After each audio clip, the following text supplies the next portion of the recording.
most valuable thing I learned here, but I learned a lot, but the most valuable was accounting, and we had a wonderful professor named Ray Dean.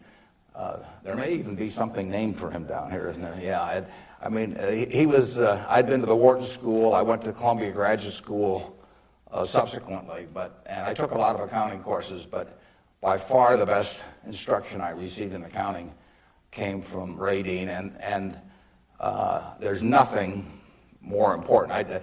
People ask me what they should take in business school,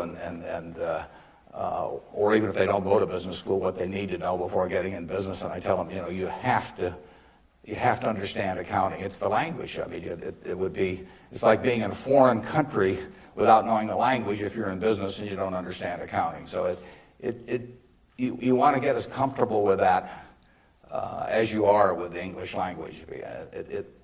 It's made me a lot of money because I listened to what Ray Dean had to say 53 or 4 years ago, and have been able to understand what I was seeing on pieces of paper, what that told me about businesses, and the limitations of what it told me about businesses. But that's the way we invest. Yesterday I was in Knoxville, Tennessee, and we bought a company. We agreed to buy a company called Clayton Homes about a week ago. It's a big company in the manufactured home business. We agreed to pay $1.7 billion for it. I made that deal over the phone without ever meeting the people there, but I had seen enough through reading 10Ks, 10Qs, annual reports, but looking at figures, what they tell me in terms of the kind of people even running the place, the kind of accounting decisions they make and so on. I was able to make that $1.7 billion transactions over the phone. Yesterday was the first time I met the people, and their board of directors had actually approved the deal a week earlier.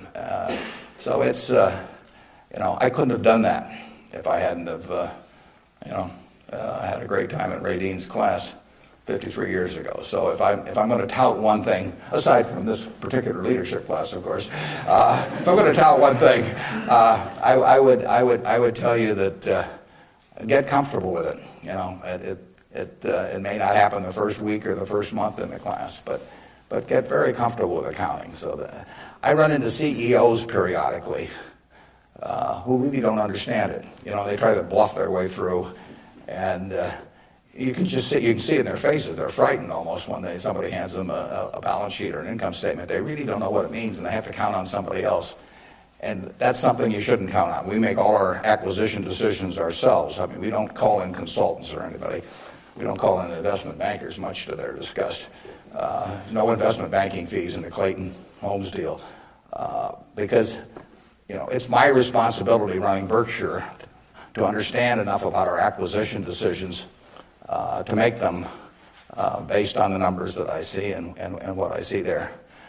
This course, however, is about leadership, and I'd like to talk just for a minute about that, and then I'd like to really talk about whatever's on your mind, and we'll get questions. But leadership obviously it's a very simple thing in concept.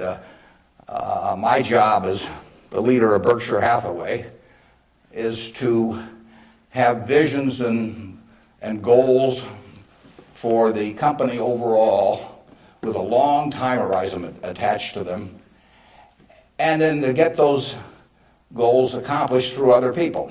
That's what it's all about. I can't do it myself, so I have to know where I want us to get to. I have to see over the next mountain if possible, but then I have to get a lot of other people to look over that mountain with me and really do the job. I mean, they are the ones that get it accomplished. So it's getting things done through other people. Now, Berkshire is like many large corporations in certain ways, but it's really quite different in many ways. We have over 150,000 people now working for Berkshire Hathaway in dozens of companies throughout this country primarily, and even abroad a little bit. We have exactly 15.8 people in headquarters, and Deb Ray came down with me today, so we've only got 13.8 there today, and we're probably working just as well with those 13.8 as we would if Deb and I were in the office. But that's an unusual organization. I mean, we have dozens of operating managers, CEOs of their businesses, out there running them today, and they do it without any direction from the home office except for one very limited piece of direction that I give them, which I'll get to in a second. But we have these people, and they're an unusual group of people running these businesses because most of them have sold their businesses to us, and they're very, very wealthy. 3/4 of our managers do not need to work financially. They have no reason financially to work. Probably 3/4 of them are worth at least $50 million, and we have some that are worth in the billions. And yet these people jump out of bed every morning, and work, and they work weekends, and they love working. And why is that? And what's the key to that? Well, the key really is the same reason I keep working. I'm 72. I'm getting Social Security now, so I should be in Florida, pushing shuffleboard around or something of the sort. But I do what I can do, anything in the world I want to do. But what I want to do is run Berkshire Hathaway. Now, why do I want to run it that way? There's a couple things. A, I get to paint my own painting. I go down there every day, and I feel like Michelangelo. They're working on the Sistine Chapel or something. Nobody else may think it's a great painting, but I get to paint my own painting. I do not have people second guessing me. I do not have people saying, why don't you use a little more red paint than blue paint? Why don't you paint a seascape instead of a landscape? I get to do my own thing. It's a form of creativity. It's exactly like somebody feels it's a professional golfer or somebody feels it's a painter. They're not doing it for the money, primarily. They're doing it because they like doing something well, and that it happens to be down the route of their talents. And the second thing I like, frankly, is I like applause. I like appreciation. So I like having shareholders who feel good about what I've done. I mean, I have a 96-year-old aunt, and her husband went to the University of Nebraska too, and she is. She has all her money in Berkshire Hathaway, and she counts on me. And she's out in Palm Springs now, and her whole net worth is in Berkshire. And I've got cousins, and I've got everybody in our family has got all their money in Berkshire. And so those people are counting on me, and that's kind of fun to have something where you can actually deliver for other people and change their lives in positive ways. As a matter of fact, we had a couple that nobody had ever heard of up until a few years ago, the Othmers in New York. They came from Omaha. Don Othmer went to Central High. Mitt Othmer, not sure which high school she went to in Omaha, probably South High.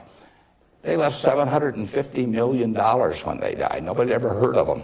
And I think a substantial portion, went right here to the University of Nebraska.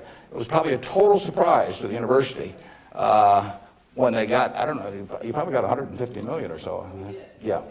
Yeah, well, you should thank the Othmers, but nevertheless, you see the money, you see good things happening out of it. So it's fun. I mean, it's, it beats playing golf every day or something of the sort. So I say, if that's what turns me on, what's going to turn on these managers that are out there running things like Clayton Homes, or we've got a company, Flight Safety, that trains more pilots than anybody in the world. Flight Safety is run by an 85-year-old man, Al Yulshi. Al started the company with $10,000 in 1951.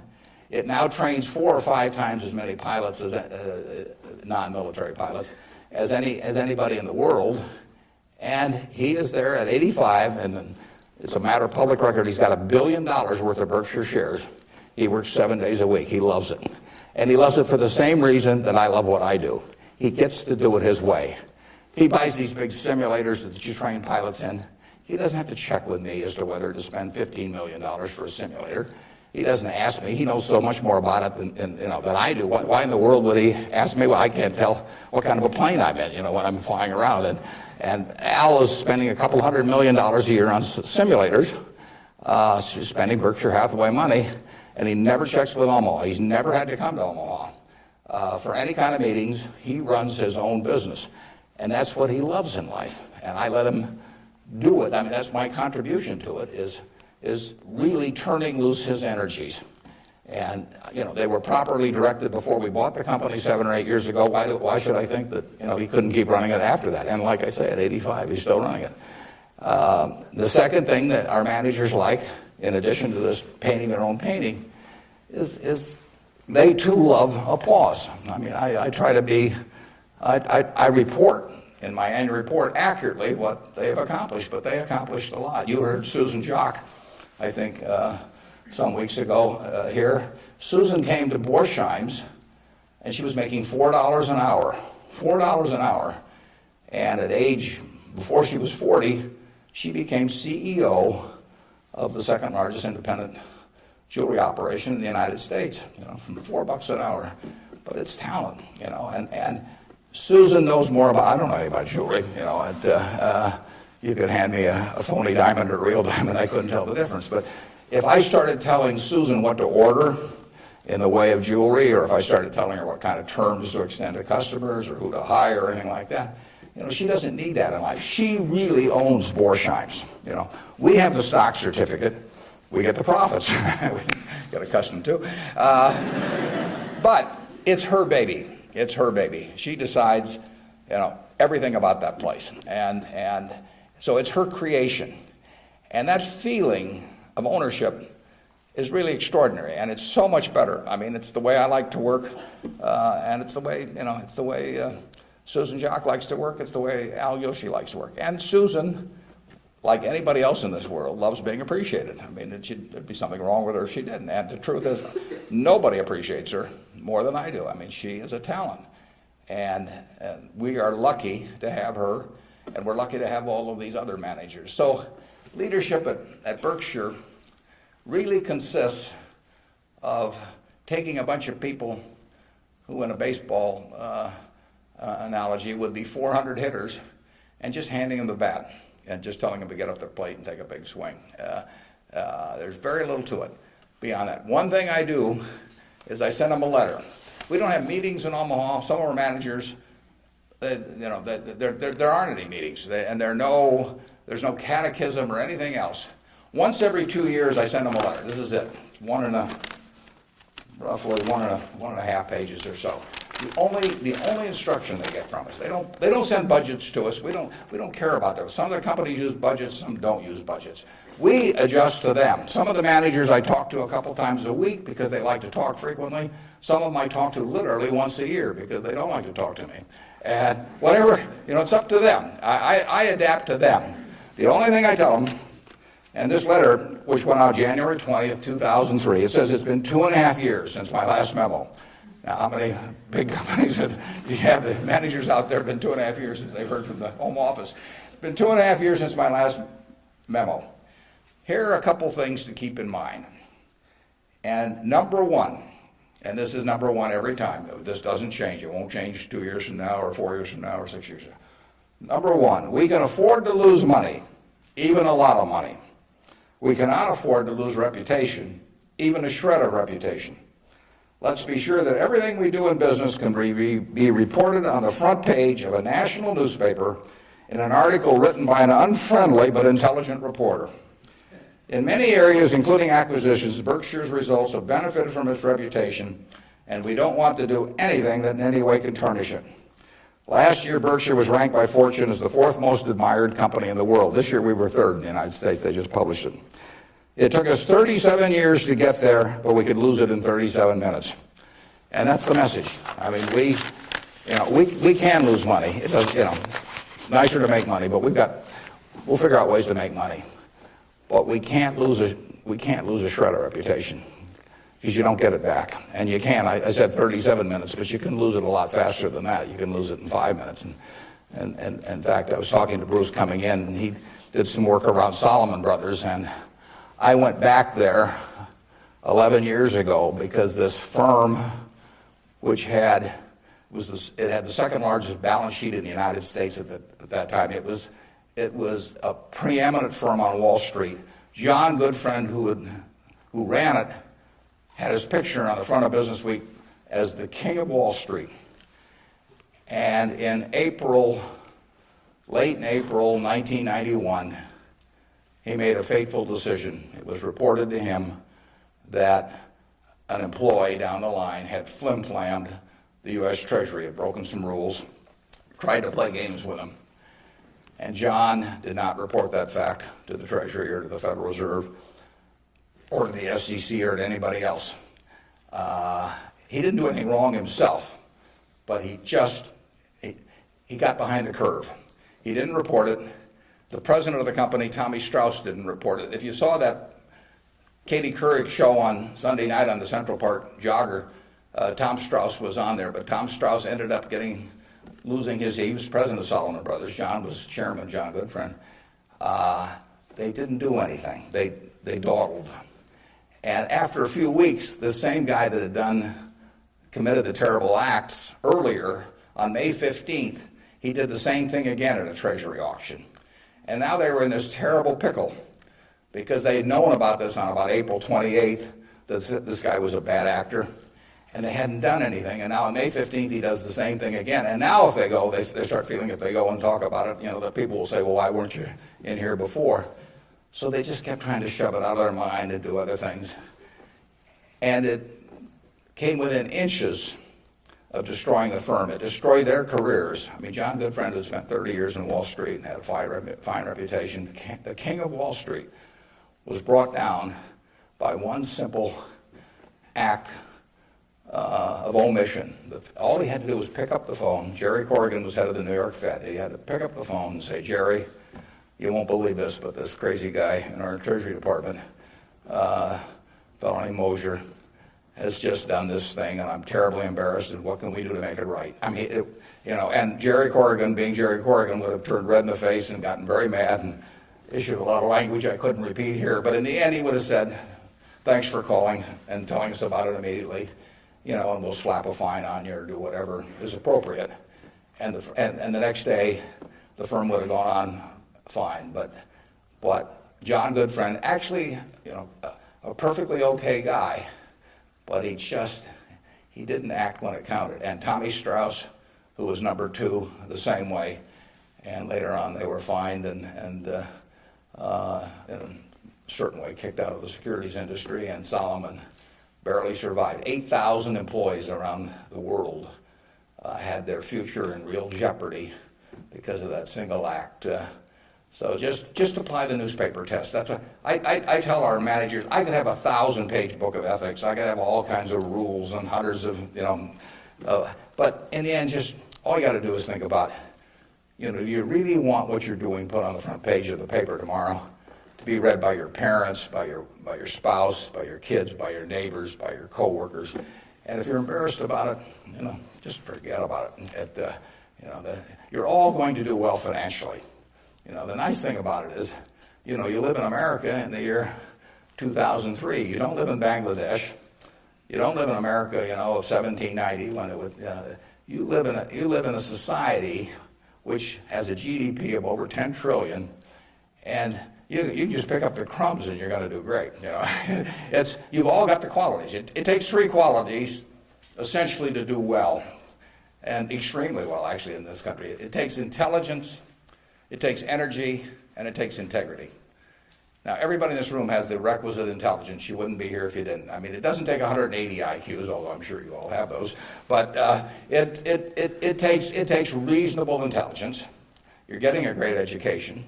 You've got the energy. That's why you've shown up in school.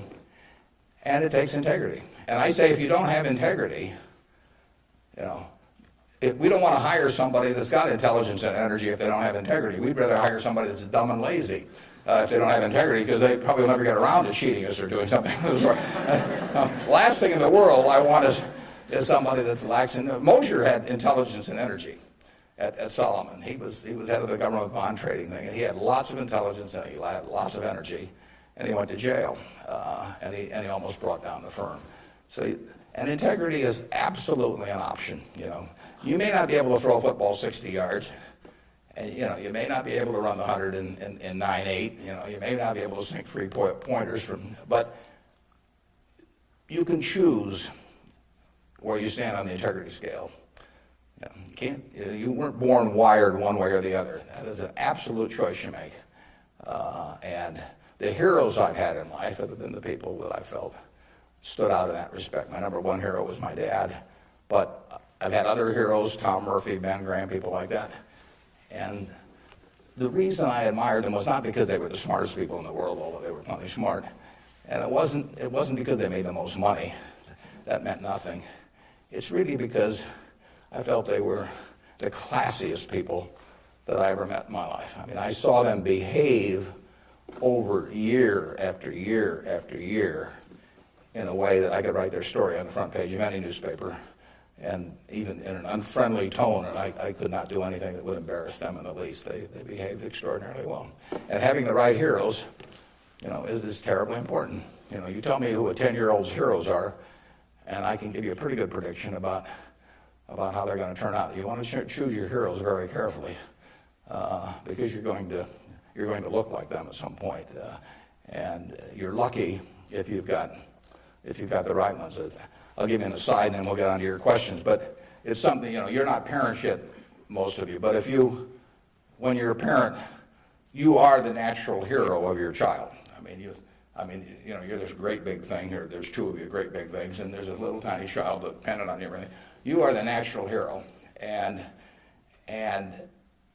anything they get in school, subsequently, anything else, they're going to be shaped more by what they see in this behavior of yours toward them than anything that will impact them later in their lives. And if they want you to be the hero, you can destroy that, of course, and you've seen it done many, many times. But actually, if the parents are proper heroes, the child is about 90% of the way home, and you're lucky if you've had parents like that.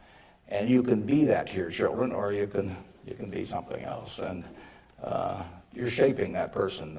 It's nice to learn accounting when you get to Nebraska, but the behavior model that you take on is incredibly important. Let's talk about what's on your mind now. You can ask tough questions. It's more fun for me, and they can be about business, they can be personal, they can be political. You pick it out. And. Good morning. When you were rejected from Harvard Business School, it was obviously somewhat of a failure in your mind. How do you adapt to your failures in life to make you more successful? Yeah, well, that's a very good question. How do you turn failure into a plus? And it's true.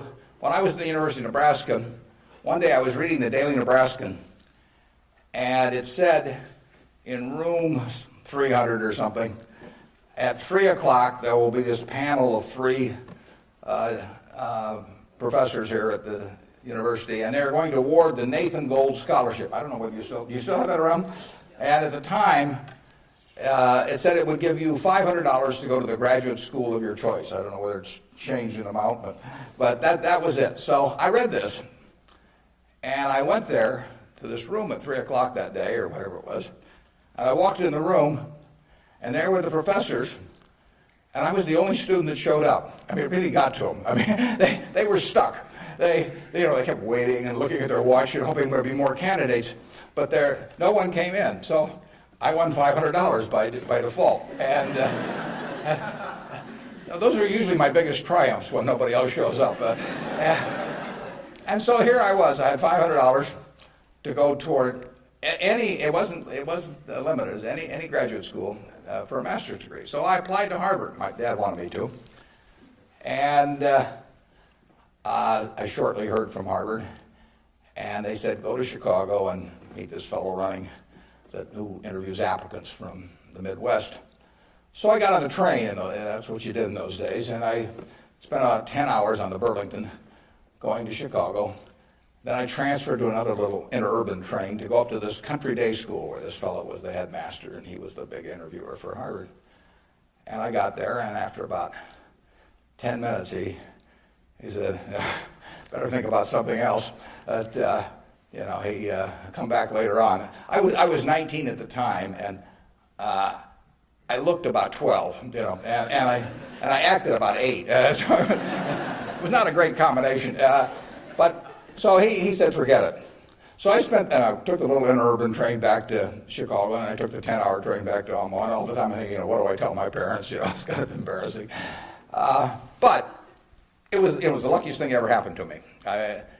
Because if I'd gone to Harvard, I would have gone to a 2-year business school. I instead applied to Columbia, where I could graduate in 1 year and get a master's degree. luckily, that by the accident of it and being in the Nebraska National Guard, which did not get called up for the Korean War, I missed going in the Korean War. I got to meet Ben Graham, which had an enormous effect on me subsequently. And I probably got my wife that way because she was going to Northwestern. And I was able to put on sort of a full court press because I got out in 1 year. And otherwise, she'd have met some other guy. I mean, I got her before the competition showed up. And so it worked out wonderfully. It couldn't have worked out better. And that's been my life, basically. I mean, things, you know, you will get some disappointments, you know. But the future is what counts. It'd be fun if I knew every decision I was going to make was going to be perfect. It would not be as much fun. It'd be like playing golf and knowing you're going to hit a hole-in-one on every hole. You wouldn't play golf if every time you got on a tee, you just took a swing and the ball ended up in the hole. You know, it'd be fun for a few days. You get on TV, but the game would not be any fun. So it's failure, you know, and I wouldn't even consider them failures, but they're mistakes or whatever you want to call them. They're part of the game, and in the end, you know, you go on, and we made plenty of mistakes in business. We'll make plenty more, and the Babe Ruth, and you know, for a long time, it subsequently got eclipsed by a few fellows, but he held the record for strikeouts. You know, he also held the record for home runs and was the highest paid baseball player until the modern era came along. So it's part of the game. If you take big swings, you know, you're going to miss sometimes. But the Harvard thing, you'll get a kick out of this. They invited me back to the 25th anniversary of this class to talk to them, and I went back. It was kind of embarrassing because this was the 25th reunion, and the class was talking about the next 25 years to these alumni that were back after 25 years. And my job was to talk about the next your financial future in the next 25 years. This was in, whenever it was, in the mid-70s. And right before me on the program, Masters and Johnson were talking about the next 25 years of their sex lives. So nobody stayed around for my talk. But that night at the alumni meeting, the fellow who was president of the class stood up and said, you know, we're big enough to admit when we make mistakes around here, and we turn this guy down and throw him back in the water. And so now we'd like to make him an honorary member of the class. So they did it, and they voted, and everybody voted for it. And I stood up and I said, I recited the story that I told you. And I told him, you know, I said, at the time I was kind of philosophical about this. You know, I was young, and maybe my grades weren't that good or something. And so I took the rejection kind of well, but I said, now that I've met the people that got into class, I'm really sore.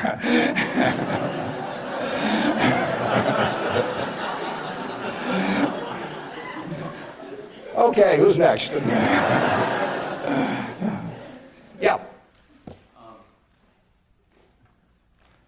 You can ask it, I'll repeat it. Okay. Yeah. I guess my question to you is, after you're dead, how do you want to be remembered, and how do you go about in your daily life ensuring that you're going to be remembered in that way? Yeah, well, really, I only want the minister to say one thing at my funeral. If he gets up there, and they play a few little hymns and everything, maybe they'll play There Is No Place Like Nebraska. That'd be great. I just want him to stay up there and say, my God, he was old. You know? I'll settle for that.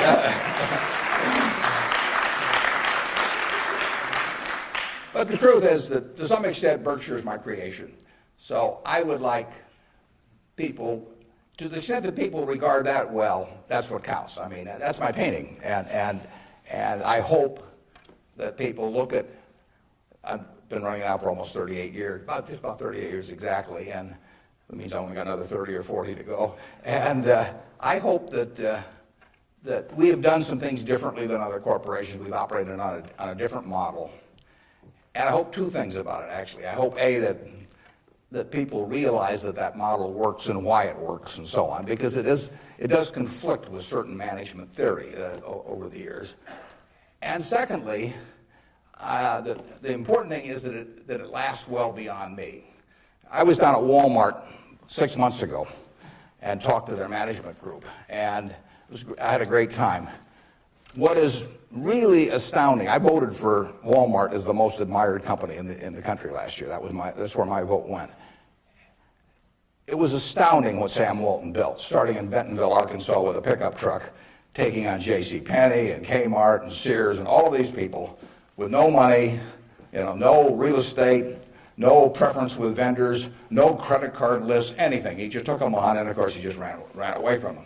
But the really impressive thing about Walmart is that Sam died about 11 years ago, and that there's been no momentum lost. I mean, what he instilled in that company, nobody else could have built it like Sam.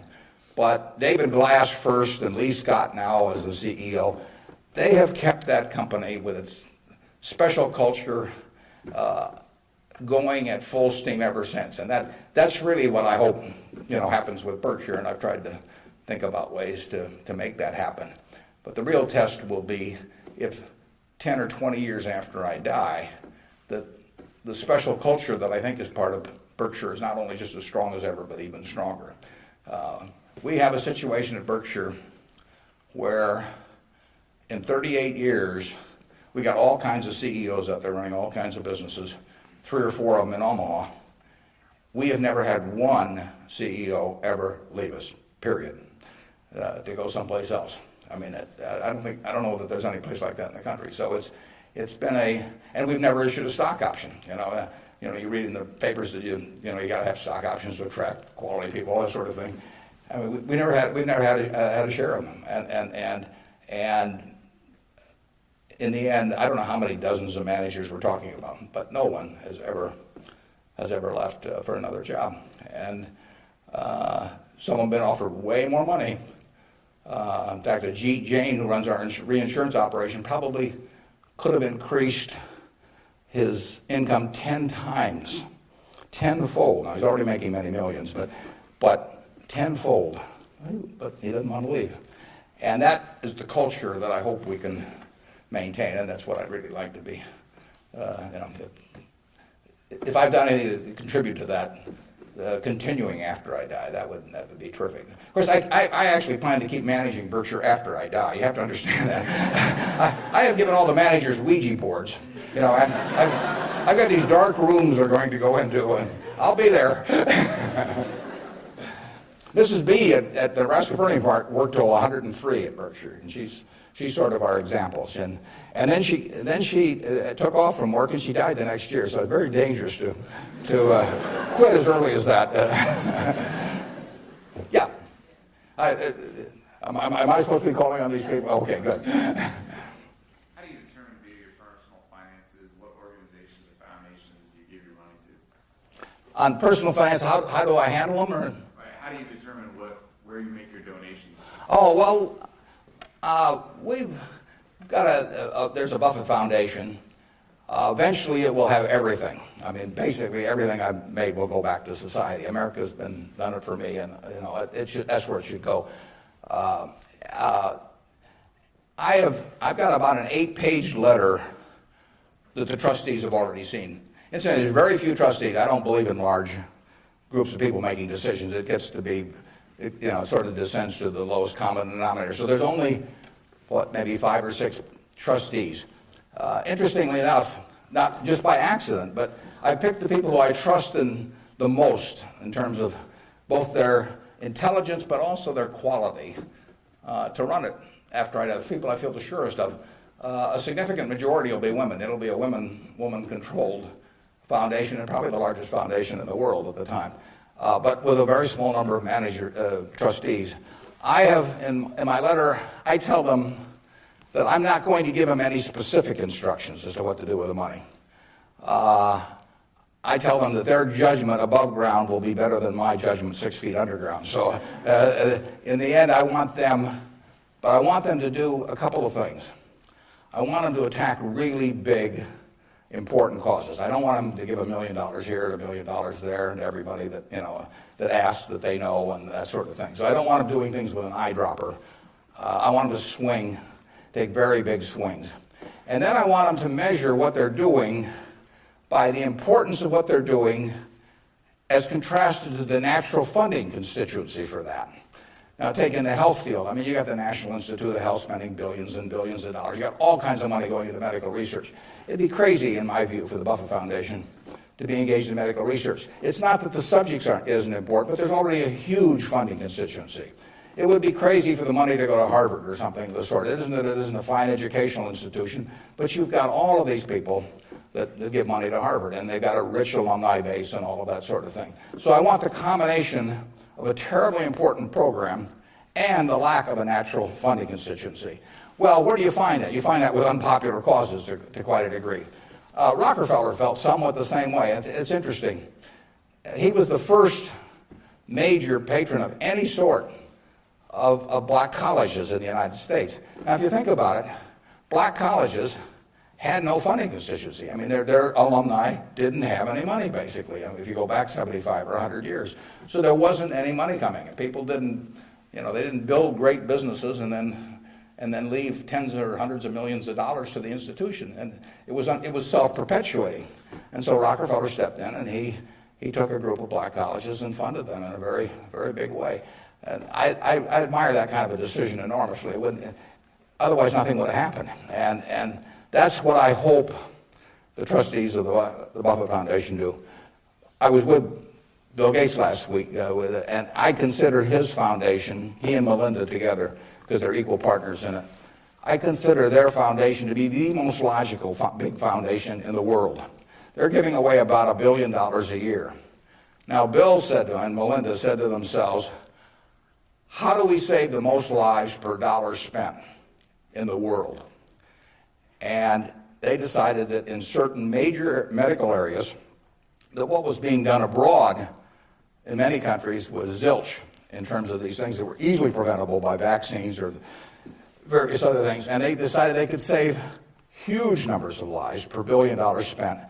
But they'd be spending it, in places like India and Africa, where they would get no credit in the United States. I mean, no buildings with their name, no nothing. But that was their metric. And that's Bill's sole metric. I mean, he doesn't want to talk about, you can go to him with some proposition to stick his name on something, for $50 million. It doesn't interest him at all. It's a totally rational one, and he pours himself into it. He has educated himself on medicine, and particularly medicine outside the United States, in a way that I've never seen anybody. And I've got good news for you. This you should write down. On May 2nd, on public broadcasting, there will be a program where Bill Moyers is interviewing him, and Bill explains his philanthropic thinking. And I went there. It was taped at Columbia University, and in fact, you may even see me in the audience sitting next to Melinda. But it's going to be a great program.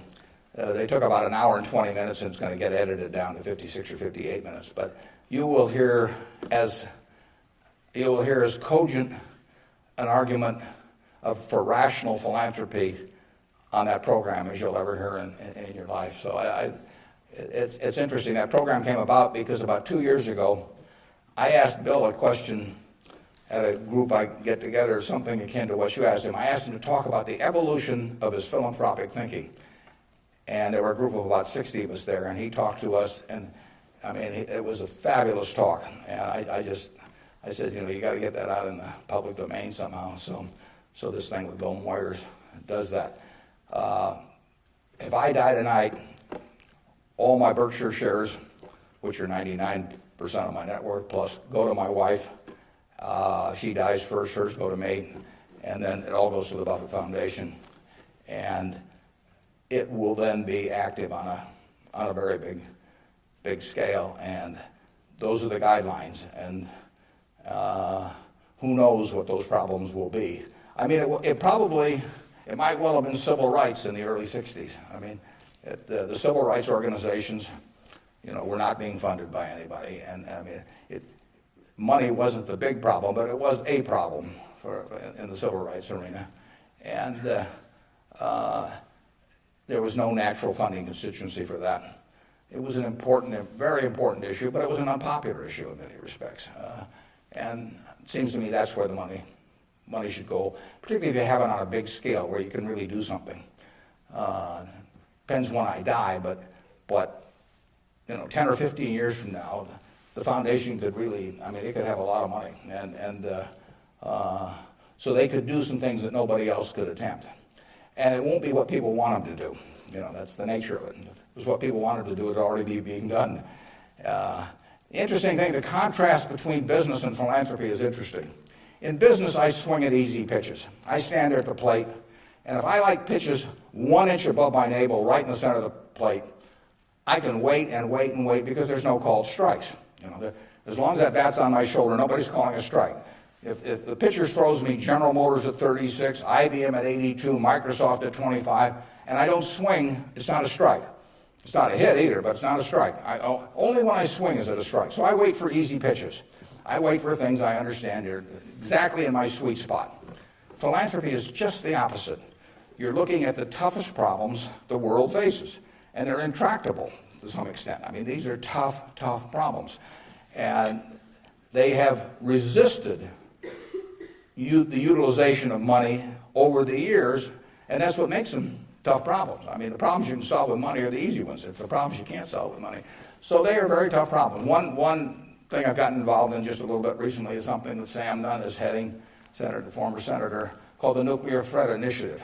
And essentially, Sam Nunn, who is as well informed as anybody in the world on the subject and articulate and everything, is working on the problem of the nuclear materials and or nuclear talent that exists around the world that might become available to terrorists or to governments to impose on the rest of the society. And there are vast amounts of uranium and lesser amounts of plutonium, and there's a lot of unemployed Russian scientists and so on. So this is something that Ted Turner actually set up a couple of years ago and got Sam to handle. And because AOL Time Warner stock, which was being used to fund it from Ted, has gone down a lot in price, they run short of money. So that's something I'm involved in. It doesn't, it's not something that has any popular appeal. You can't send out something and get hundreds of thousands of people to respond. But that's the kind of thing that I think the foundation should be doing. Yeah. With the government possibly considering eliminating double taxation on dividends, would you ever consider declaring a dividend on your stock? And what kind of decision-making process do you go through when you're looking at those businesses? Yeah, the question is, with the government considering eliminating the double taxation on dividends, would that change our attitude at Berkshire toward paying dividends, and what sort of decision-making framework do we have about whether we pay dividends or not? Berkshire, I took it over in 1965, and we paid 10 cents a share one year. It happened in the late 60s. I can't remember it. I blocked it out of my mind. I must have been in the men's room or something, because that was the only dividend we paid. The determination is very simple on dividends, is can we retain $1 or $1 billion, or whatever the amount is, of earnings, and have that dollar become worth more than $1 in immediate present value. Now, even though it may not get used for a few years or something of the sort. In other words, is that dollar worth more than $1 if kept in the business? Forgetting about taxes entirely. Let's assume a total tax-free society in terms of dividends. And the answer to that so far has been yes. We have kept the dollars that we've earned, and we have created more than $1 of market value for every dollar we've retained. And as long as we can do that, it's silly to pay out $1, even if it's not taxed, and put it in my pocket, where it's still only worth $1 if I can create more than $1 worth of value in the stock. So we have done that now for a lot of years. It doesn't mean we can do it forever, but we've done it for a lot of years, and that is the test. And you will find in the back of the Berkshire Hathaway annual report, which we'll be glad to send to any of you. It's on the internet also. But you'll find in the back of the Berkshire report something that isn't in any other report that I know of. It's something called the Economic Principles of Berkshire Hathaway. That's been in the report every year now for at least 20 years. And those principles don't change. That's why they're principles, and it's why I'm willing to lay them out. I mean, if I act in conflict with those principles, I expect the owners to call me on it. But I look at the investors in Berkshire as my partner. Now, I'm the managing partner. They can't, because I own so much stock, they can't do much about me. So they ought to know what the game is if they join us. And that doesn't mean everybody wants to join us, but they ought to know what the rules are. Just as if you and I were starting a partnership and I was going to run it, you'd want to know, how we were going to conduct business and what my thoughts were and what my time horizon was. Would we ever sell? Would I make distributions? All that kind of thing. So those principles cover this point you raised. I don't forget what's the third or fourth one or something like that. But it's explained there, and I want people to I want our owners to understand it. I mean, I look at every owner when I write my annual letter to shareholders, which takes me an ungodly amount of time. I mean, it's miserable. But nevertheless, it's important because it is the one time a year I'm talking to my partners. And when I started out, I actually mentally put Dear Doris and Bertie, because those are my sisters. And they have all their money in Berkshire.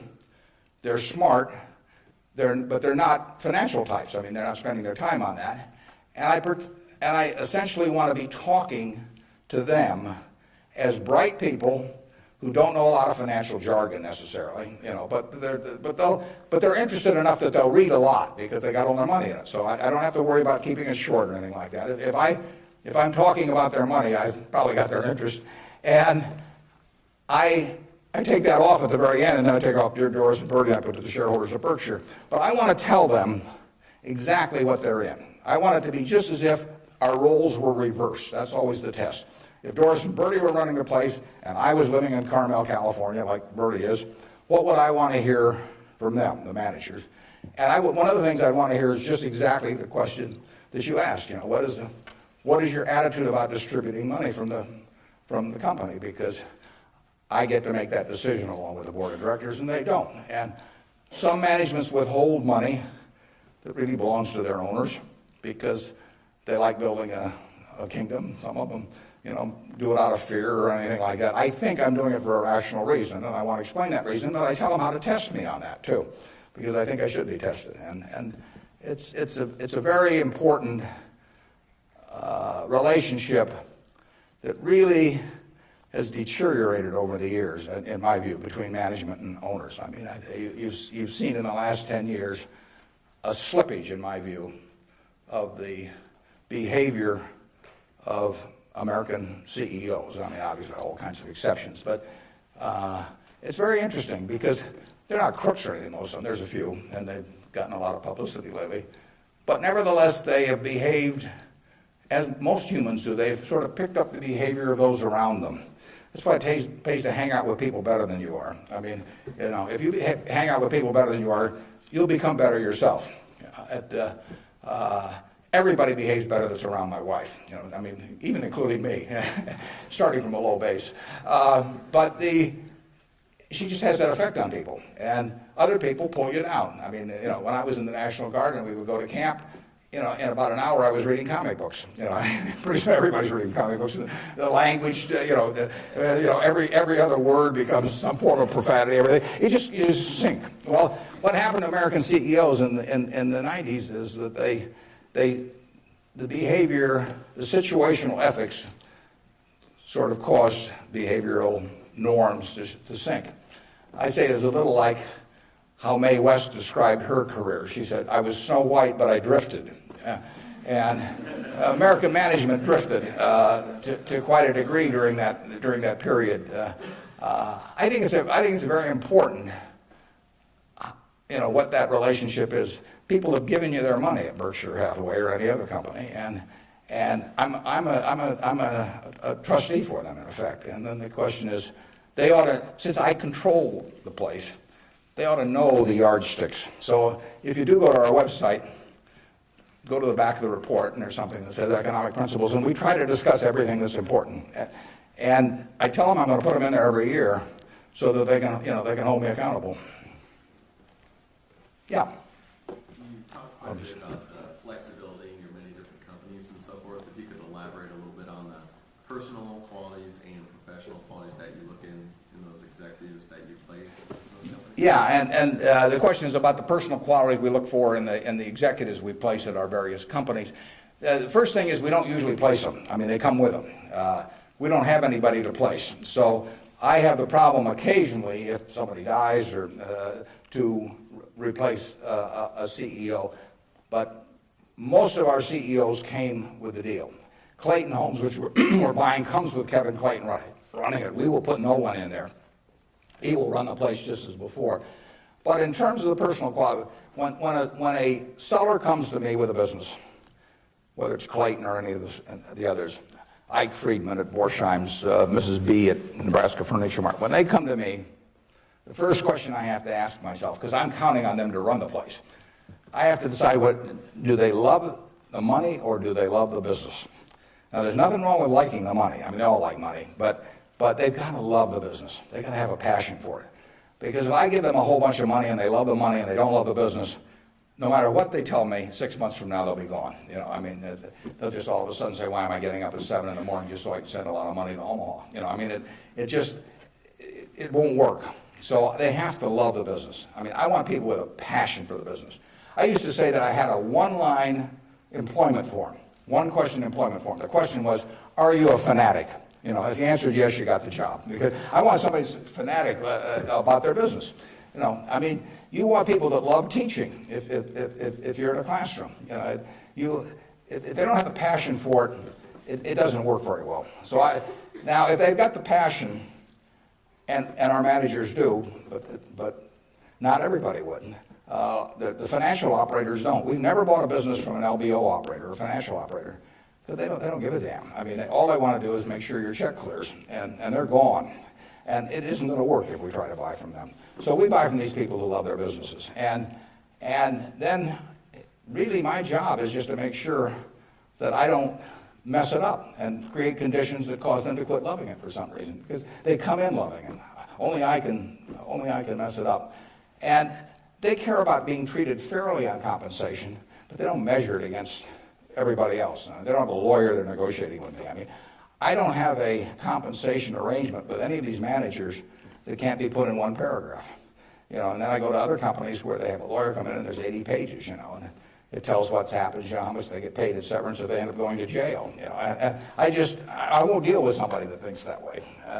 And, you know, that's fine. There's a self-selection process in terms of who comes to us. There's this invisible filter out there that causes the Claytons of the world, the Al Yoshis of the world, the Ike Friedmans of the world, the Mrs. B's of the world to come to us. When I made the deal with Mrs. B in 1983, Mrs. B had another offer from somebody else that was somewhat higher, and she just said, "I don't care." She only owned 20% of the company. She had 4 children, they each owned 20%. She told them, you know, "I'm selling to Mr. Buffett." She always called me Mr. Buffett up till when she was 104. In fact, when I'd walk in the store, she'd say, "Here comes my new young boyfriend," which I don't get that a lot of places, I can tell you. But she, you know, she built this thing. She came over here in 1921 or 2. She landed in Seattle with a tag around her neck. She couldn't speak a word of English. Said Fort Dodge, Iowa. She couldn't communicate. She just had the tag. The American Red Cross got her out to Fort Dodge. And for 2 years, she got no place because nobody spoke Russian or Yiddish actually. And so she moved to Omaha just to be around some other Russian Jews who she could at least talk to. She learned the English language when her oldest daughter, Frances, would go to school and come home at night and teach her the words. And she started out and she started sending $50 at a time over to Russia to bring her siblings. She had 7 siblings, and her mother and father to get them over here. After 16 years, she brought all the family over. She saved $500 in 16 years, you know, peddling used clothing, whatever. And she started in Nebraska Furniture Mart with that $500. And it's now the largest home furnishings complex in the world. And it all came from the $500 and a very, you know, special woman. And can you imagine building something like that and selling it, you know, to some financial operator who's going to resell it, you know, and try and go public with it a couple of years later? And you know, it meant something to her. She wanted it to continue like it has continued. And those are the kind of people we want to attract. It isn't so much me selecting them, it's them selecting Berkshire. I mean, that's the key. And frankly, we've gotten to that position in this country where the people that do care about their businesses, good-sized businesses, there's no second choice besides Berkshire. We get them. You know, they come to us. We had a woman, Doris Christopher, come to us last year. Doris Christopher, in 1980, had 2 little girls, lived in Chicago, lived in a probably $20,000 house. And she and her husband both work. She's looking for something to do to make a little extra money. She thought about catering and decided that it would take her away from the kids too much. So she decided that what she knew best, though, was she'd been a home ec teacher. She knew cooking, and she knew the kitchen and what was useful to people. So she borrowed $3,000 on her life insurance policy. That's all she had. She went down to the merchandise mart in Chicago and said, what's the least amount of this utensil or that utensil a manufacturer would sell, usually a dozen. And she took them home, and then she had the idea that she would hold these parties, essentially, in people's homes. And so she arranged with a woman in suburban Chicago to hold the first party. She almost turned back. She started driving there. She thought they'll laugh at me and I'll knock the stuff over and they won't buy it. You know, what you do. She's very unsure of herself. But she went there. She sold, I think, $175 worth of goods that night. She sold me her business last year, and that business made $140 million pre-tax from this $3,000 investment. That woman had a passion for her business, and she understood her customer, and she loved her customers. She loved the people that worked with them. She got 67,000 associates. It's called the Pampered Chef. Some of you may have been to a Pampered Chef party. Almost 1 woman out of 10 in the United States bought something from us last year. And now, unfortunately, I have to acknowledge that she probably didn't understand accounting that well, but she understood her customer, and she understood people, and she likes people. You know, I met her one time, but when she wanted to sell her business, there wasn't anybody else to sell to as far as she was concerned. She came to Omaha. We made a deal in a few minutes. The compensation deal took us 15 seconds. She's running the business. I've never been there. They're in Chicago. I hope they're there. I mean, we paid a lot of money for this. I mean, someday we'll buy a business and there'll just be some guy in a closet someplace saying, what figure shall I send Warren this month? But I've never been there. I've met her and I've seen the results of what she's done, and she is in love with the company. Yeah. How do you intrinsically value the businesses that Berkshire acquires?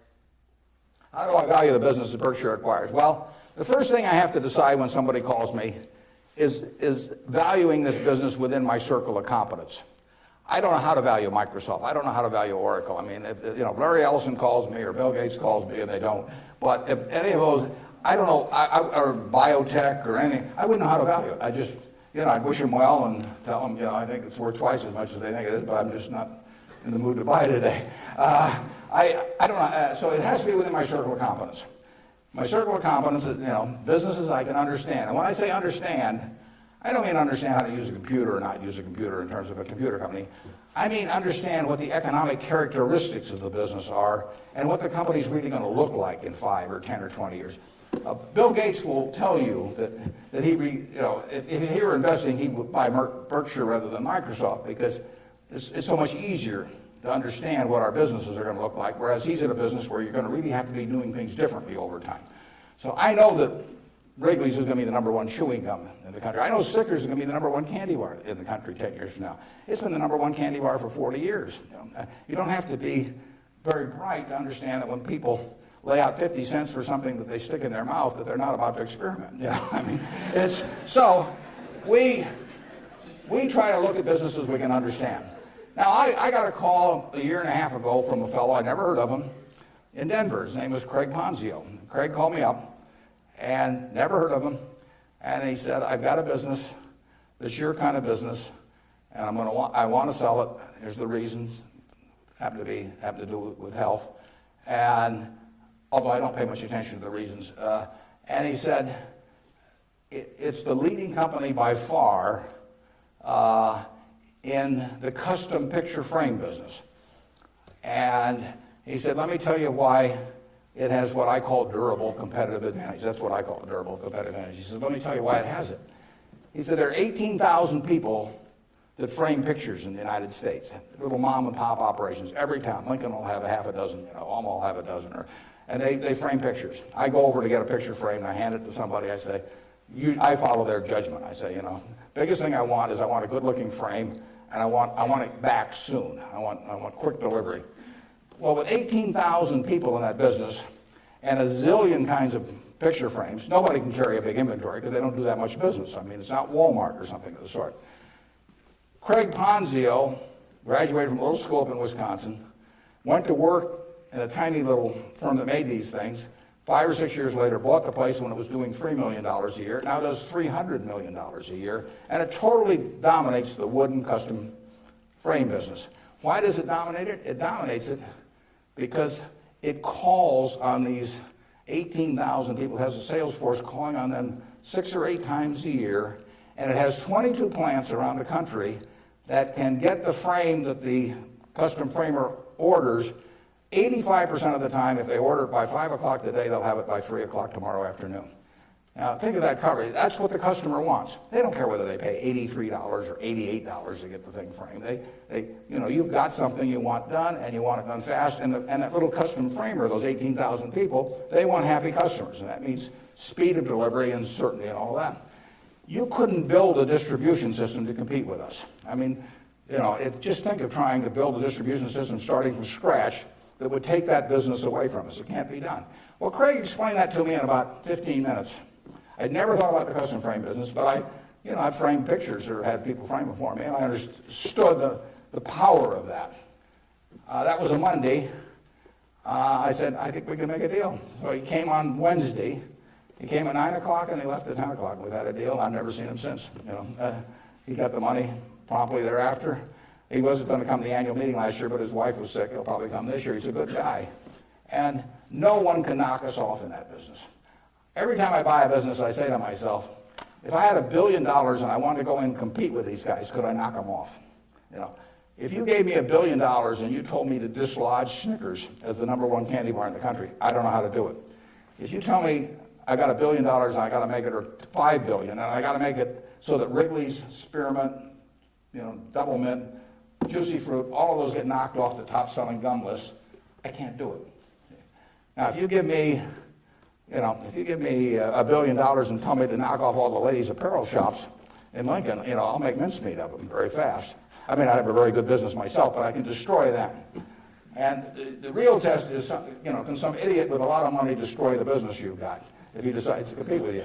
And we try to buy businesses where no matter who comes along, they've got this durable competitive advantage. Those are the 3 words that count. And you can make that. You may be able to make that decision about companies that I can't make that decision about. They have to be pretty simple for me. But we buy things that, we have Fruit of the Loom underwear. Are people going to quit wearing underwear? Well, who knows? But we sell 44% of all the men's and boys' underwear that goes through Walmart and all of the mass merchandising chains. We've got the lowest costs around. Fruit of the Loom is a name that's been around since 1850 or 60. If you can buy 3 pairs of shorts from us, or 6 pairs or whatever it is, for $5.50 and nobody's going to sell them cheaper, why are you going to buy anything else? So we'll own that unless we mess it up some way. We've got a very potent advertising slogan there. We cover the asses of the masses. Sort of gets to it, doesn't it? Yeah, up there. Yeah.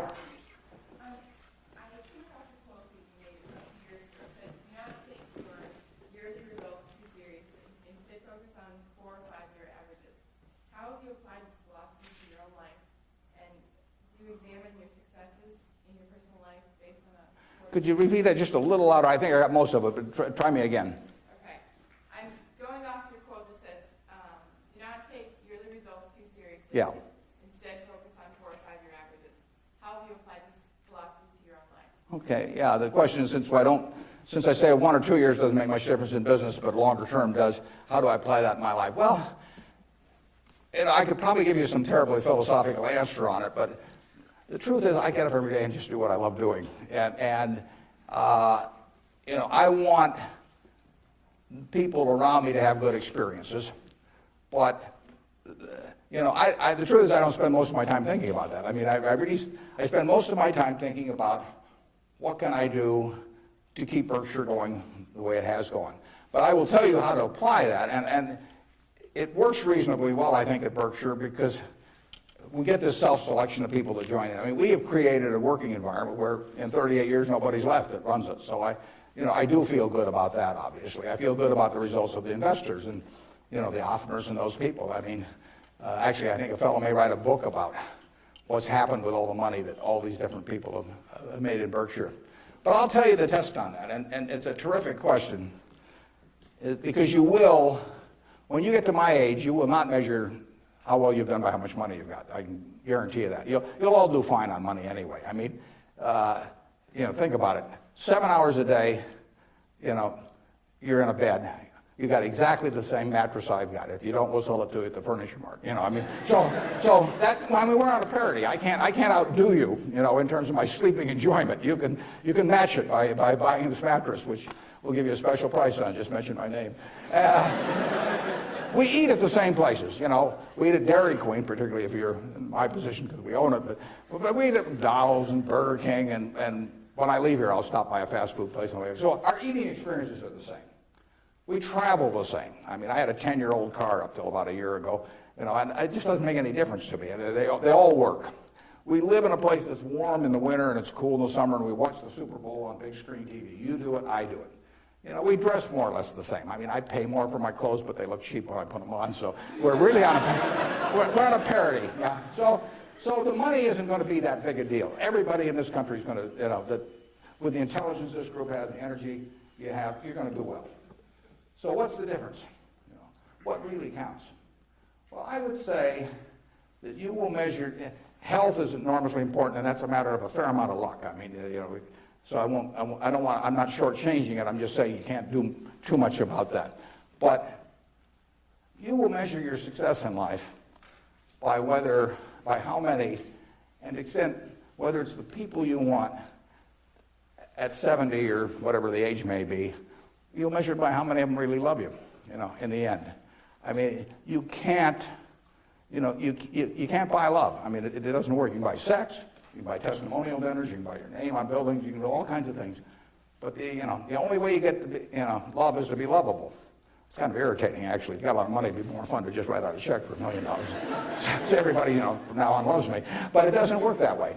And in fact, the only way is to be lovable. And I've got this friend who came out of Auschwitz and had at least one member of the family die there. And what is it now? It's 60 years later. She still, when she looks at people, it's a Polish Jew, when she looks at people, the question she asks herself in determining who she really trusts as friends, the one question in her mind is, would they hide me? Now, when you get to be 70, if you've got a lot of people that would hide you, you've had a successful life. I know people who have a tremendous amount of money, no one would hide. Their own kids wouldn't hide them. I mean, they really wouldn't. I mean, their business associates wouldn't, or anybody else. If it really came down to it, they don't have anybody's respect. They've got their attention maybe with money or something of the sort, but nobody loves them. And my friend Tom Murphy at Cap Cities TV, I mean, dozens of people would hide Murph. All kinds of people would hide my wife. Ben Graham, a lot of people would have. My dad would have had a number. And then, like I say, that I can tell you people that everybody may pay homage to them, and the kids may put up with them and hope they don't change their will or something. But the truth is that nobody would hide them. And if you've got a lot of people that would hide you when you get to be 70, you will have a very successful life. Okay, right in front. Throughout your life, what are some of your personal and career goals that you've set for yourself, and which ones have you accomplished and which ones are you still going after? Yeah, just in terms of personal goals or Just goals that you've set for your life that you've accomplished. Yeah, well, I would, the truth is the main goal I've had has been at Berkshire. I mean, it might be more admirable to say that I was feeding the poor or something someplace in India, but it isn't true. I mean, it's been the focus of my life most of the time. The money will be, I think, used for very good purposes later on. I don't use any real amount of it myself. But actually somebody else was going to do most of that, and I picked good people to do it. But, I've got 3 kids of which I'm enormously proud, and they like each other. They get, they do things together. They work, the family unit works extremely well. But my wife gets 99.9% of the credit for that. I mean, if you didn't turn out well under her, there's something really wrong with you.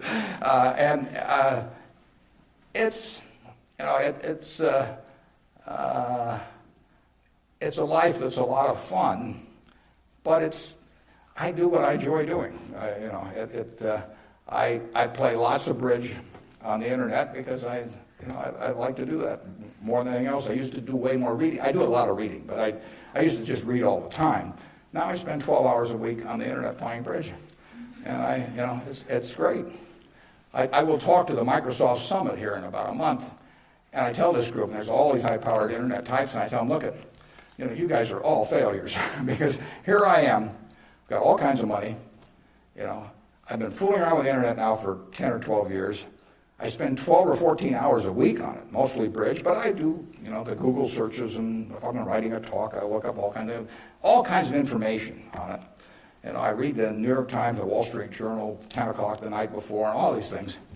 And you guys are getting exactly $120 a year out of me. I mean, that is a failure.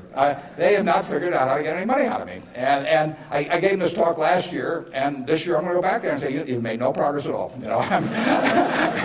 It's $120 last year, it's $120 this year, and in between I've had 600 hours of enjoyment and learned all kinds of things.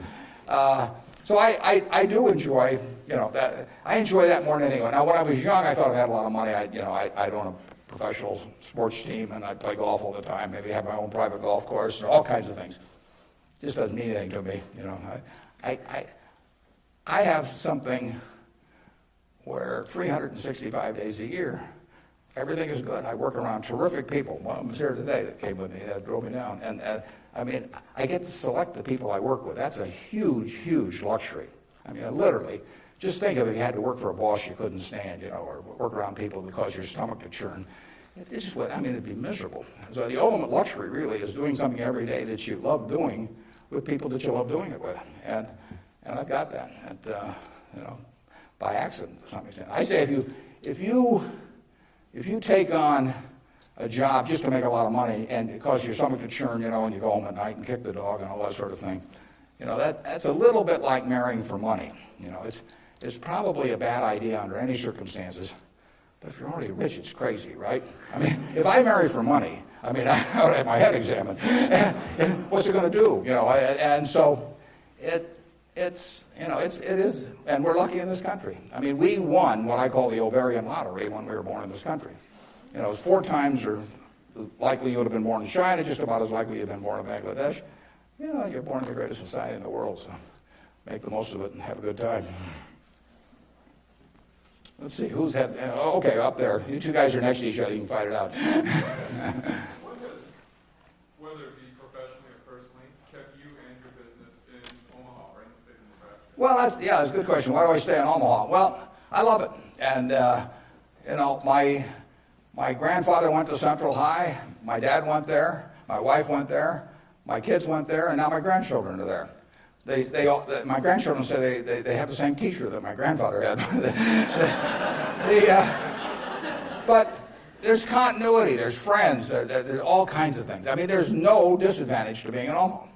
I like New York when I'm there. I've got a house in California, and I get around some, but I can't imagine anything better. What doesn't it have? I have a home. I've never sold a house in my life. I have a home I moved into in 1958, so I've been there, 45 years or so. I'm 5 minutes from the office. I moved into the office in 1962. I've been in there 41 years. We've just gotten so we take a whole floor. It's taken us 41 years to where we can use a whole floor. Kind of discouraging. But there I am, 5 minutes from the office. Everything's easy, and it all works. I know I've known the doctors all my life. I've known everybody. I feel connected. My aunt taught in the public school system in Omaha. I've named a scholar prize that I give after her. But it all means something. And I've lived in New York for a couple of years. I lived in Washington, D.C. for some years. I never felt that kind of connection at all. So, and there's absolutely no disadvantage. I get the same information. Actually, with the internet and and Bloomberg and all of that, no one can get any information any faster than I can get it, and there's just no downside. And I think it's been a terrific environment for my kids to grow up in. I mean, my kids have grown up in a neighborhood, perfectly normal neighborhood. I mean, no fences around it, no golden ghettos or anything of the sort. They've gone to an integrated public school. School has probably had between 20 and 30% black students for 75 years. They have great teachers. I mean, I think that, part of education is a total life experience. And I think it's great that we have a good public school system in Omaha. I mean, if I lived in Washington or Los Angeles or New York, I'd have to send my kids to private school. I wouldn't want to do that. I'd do it because I wouldn't send them to a vastly inferior school just to prove some point.